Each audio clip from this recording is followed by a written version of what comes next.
Hello, কি খবর সবার? আমার নতুন একটি ভ্লগে আপনাদের সবাইকে জানাই অনেক অনেক ওয়েলকাম। আশা করি আপনারা সবাই খুব ভালো আছেন, সুস্থ আছেন, আর আমরাও বেশ ভালো আছি। আগের দিন তো ওই সুন্দর লেকটি দেখিয়ে আমার ব্লগটি আমি শেষ করেছিলাম। আজকে আবার নতুন করে একটা ব্লগ শুরু করে দিয়েছি, আর আজকে সরাসরি ব্লগটি শুরু করেছি ম্যারিমির ফলসের থেকে।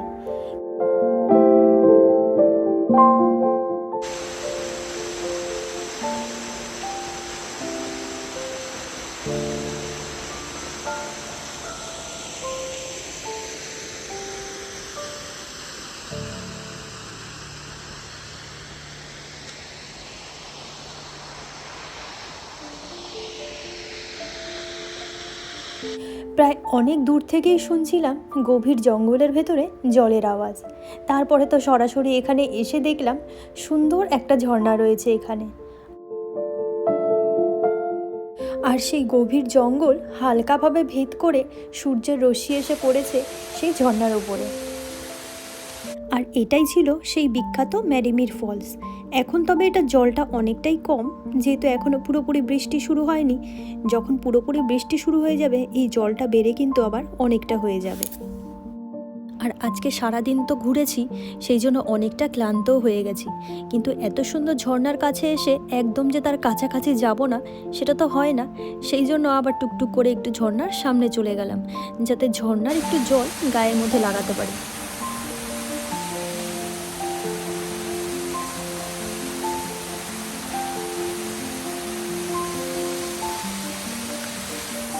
ঝর্ণা তো একেবারেই সামনাসামনি ছিল, আরও ঝর্ণার কাছে যেতে চেয়েছিলাম, কিন্তু সেই রাস্তা ছিল অনেকটাই কঠিন, কারণ ওই ওপর থেকে পাইন গাছগুলো ভেঙে ভেঙে সামনের দিকে পড়ে রয়েছে। তো সেই জন্যই যাওয়ার সময় সেগুলোকে আবার মারিয়ে যেতে হলো সামনের দিকে। এখানে দেখার মতন বিশেষ কিছু ছিল না, শুধুমাত্র এই ঝর্ণাটাই ছিল। তো এখানে তো অনেকক্ষণ সময় কাটানো হয়ে গেছে, আর একটু সময় থেকে আবার সামনের দিকে চলে যাব। সেখানে আবার একটা ঝিল আছে, সেই জায়গাটাতে আবার একটু গিয়ে বসবো। ঝর্ণার সামনে গাছের গুঁড়িগুলো কিন্তু খুব সুন্দরভাবে পড়েছে, দেখতেও ভালো লাগছে। আবার এই গাছের ডালটা গোল হয়ে পড়ে একটা ডিজাইন মতন হয়ে রয়েছে, আর এই জায়গাটাতেই কিন্তু সবাই এসে ছবিগুলো তুলছে।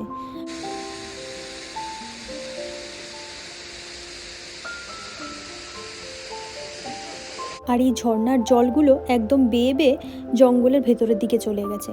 আর জায়গাটা এত সুন্দর লাগছে, মনে হচ্ছে এখানে যদি কয়েকদিন থাকতে পারতাম তো ভালো হতো। এত সুন্দর আর এত নির্জন এই জায়গাটা, চতুর্দিকে শুধু জঙ্গল আর জঙ্গল, আর মাঝখান দিয়ে এত সুন্দর জলের শব্দ।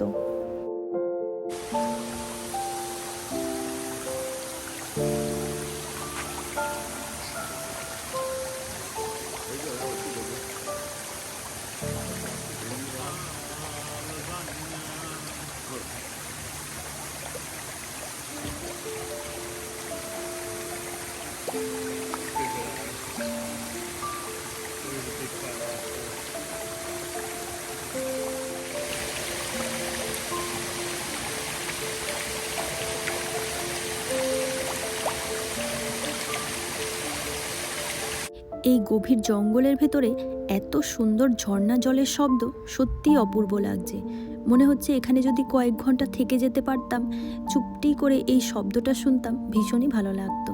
তো যাই হোক, আমাদের আবার চলে যেতে হবে সামনের দিকে, আর একেবারে প্রায় বিকেল হয়ে এসেছে। তো এখান দিয়ে যেতে যেতে এই ঝর্ণাটা আবার দেখলাম এই জঙ্গলের ভেতর দিয়ে বয়ে একদম সামনের দিকে চলে গেছে। আর এখান থেকেও ঝুপঝুপ করে ঝর্ণার জলের শব্দটা হচ্ছে ভীষণই সুন্দর।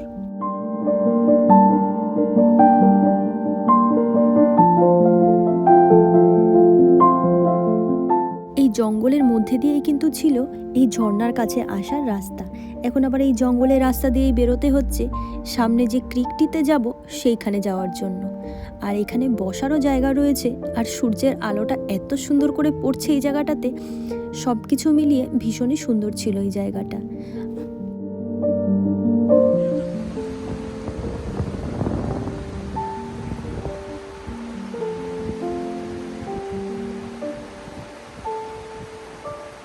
আর একেবারে শেষে চলে এসেছি ক্রিকের কাছাকাছি।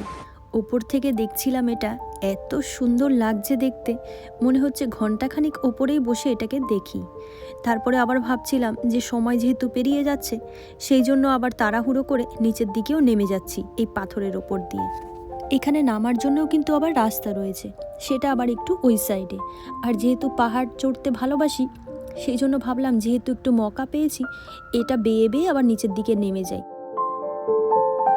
আর এই পাথরের মাঝখানে যে জলগুলো ছিল, সেগুলো দেখে আবার ভয়ও পাচ্ছিলাম যদি পড়ে যাই। কিন্তু সামনের জায়গাটা এত সুন্দর ছিল, মনে হচ্ছে কতক্ষণে আমি ওই জায়গাটায় গিয়ে পৌঁছাবো। আর ফাইনালি এই জায়গাটাতে পৌঁছে তো গেছি। এত সুন্দর জায়গা, মনে হচ্ছে একেবারে যেন প্রাণ ফিরে পেয়েছি এখানে এসে।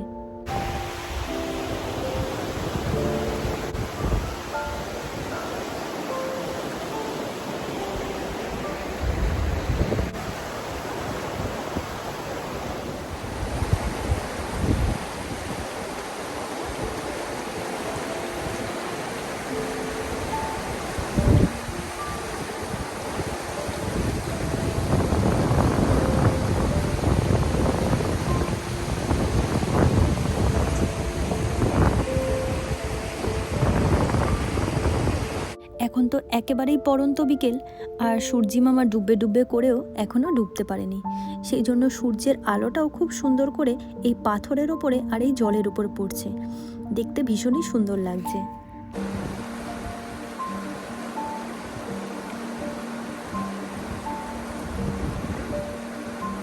আর একটা জিনিস এখানে বেরোলে খুবই ভালো লাগে, যেটা সে আপনি গভীর জঙ্গলের ভেতরেই আসেন আর একেবারে পাহাড়ের চূড়াতেই যান, যেখানেই যাবেন না কেন সুন্দর এদের ছোট্ট ছোট্ট ওয়াশরুমের ব্যবস্থা থাকে। সেই জন্য পাহাড়ের ওপরে উঠছি বলে কিন্তু সেরকম একটা ভয় থাকে না যে সেখানে ওয়াশরুম আছে কি নেই। এখানের কোনো গভীর জঙ্গলের ভেতরেও যদি আপনি হারিয়ে যান, সেক্ষেত্রেও আপনার চিন্তা থাকবে না যে সেখানে ওয়াশরুমের ব্যবস্থা আছে কি না। এখানে প্রায় প্রতিটা জায়গায় খুব সুন্দরভাবে ওয়াশরুমের ব্যবস্থা করে রাখা রয়েছে, একেবারে গভীর জঙ্গলের ভেতরেও। কিন্তু এই জিনিসটা এখানকার খুবই ভালো লাগে আমার।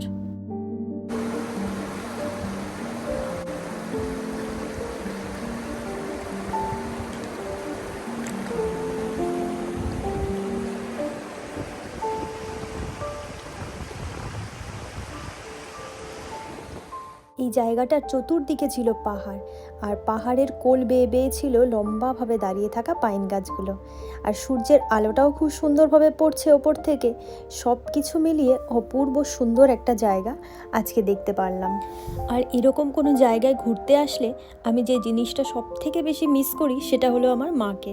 আমার মা ঘুরতে ভীষণ ভালোবাসে, আর এই জায়গাগুলো যে আমি ঘুরছি আমার মাকে ছাড়া, এটার কোথায় যেন একটা মনের মধ্যে খুবই কষ্টের অনুভব হচ্ছে। কিন্তু কিছুই করার নেই, কখনো যদি মাকে এখানে নিয়ে আসতে পারি, তবে মাকে কিন্তু এই সব জায়গাগুলো ঘুরিয়ে একবার দেখানোর ইচ্ছা আছে।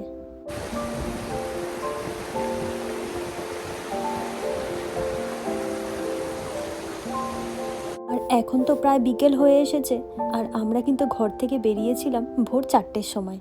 তো অনেকটাই সময় এখানে পেরিয়ে গেছে ঘুরতে ঘুরতে, আর আমরা অনেকটা ক্লান্তও হয়ে পড়েছি। আর এই সব জায়গাগুলো যেহেতু সিটি থেকে অনেকটা ভেতরে, সেই জন্য এই জায়গাগুলো কিন্তু একেবারেই নির্জন। যখন আমরা প্রথম এখানে এসেছিলাম তখন অবশ্য 2-1জন লোক ছিল, কিন্তু এখন একেবারেই ফাঁকা। সেই জন্য সন্ধ্যা নামার আগে আমরা আবার এখান থেকে বেরিয়ে যাব।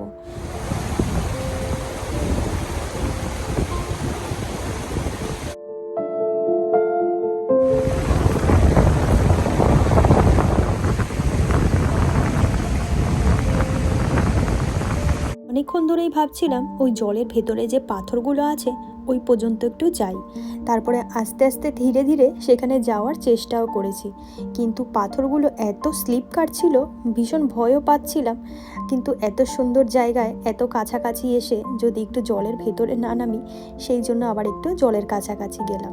আর জলগুলো তো ছিল ভীষণই ঠান্ডা, হাত দিয়েছিলাম কিছুক্ষণ। তো যাই হোক, সব কিছু মিলিয়ে ভীষণ সুন্দর একটা দিন কাটালাম এখানে। এই যে আমাদের পুরো ঘোরা হয়ে গেছে, সূর্য অস্ত চলে গেছে, এখন আমরা টুকটুক করে বাড়ির দিকে এগোবো। তো আজকের ব্লগটা আমি এখানেই শেষ করছি। পরে অন্য কোনো দিন একটি নতুন ব্লগের সাথে আপনাদের সকলের সঙ্গে দেখা হবে। তো আজকের মতন টাটা, বাই বাই, সকলে